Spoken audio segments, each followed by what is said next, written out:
In the craziness of this world today, do you have peace? Can you discern what is true? Can you override the lies that we are given with absolute truth? Well, I ask because that's going to be our focus today as we bring chapter 9 of Esther to a close. So grab your Bibles and the Gotcha Bible Guide.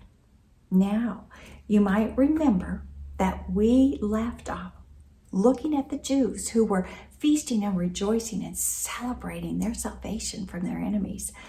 And now today, as we look at chapter 9, verses 29 through 32, we are going to see that Mordecai sends forth letters throughout all 127 provinces with words of peace and truth, establishing the days of Purim with instructions for fasting.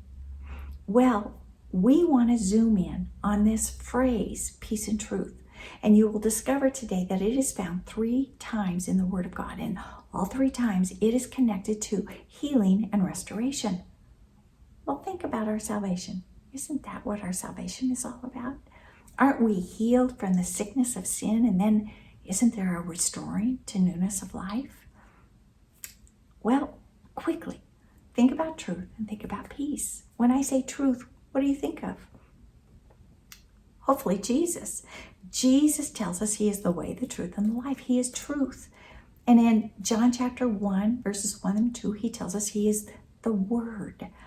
The Word is absolute truth.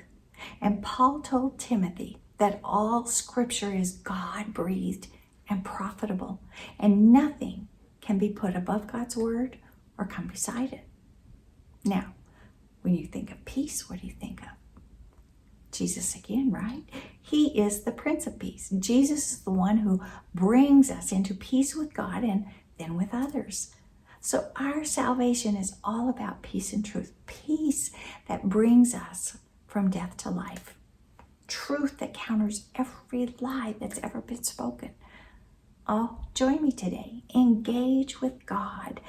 And as you look at truth today and you see Mordecai sending forth words of peace and truth, think how encouraging that would be. Think how encouraging that is for us today in our world today. And think how you and I can encourage others. May we learn to speak words of peace and truth.